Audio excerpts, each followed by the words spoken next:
ये अल्कॉन्स का 40 litre safe locker है। इसे हम डिजिटली भी ओपन कर सकते हैं। ये ओपन हो गया।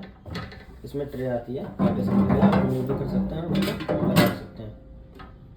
ये क्लोज हो चुका है। इमरजेंसी पर्पज से हम इसे की से भी ऑपरेट कर सकते हैं। हल्का सा इसे पुश करेंगे नीचे से, ये की का ऑप्शन आ गया, ये ओपन होगा और ये क्लोज हो गया।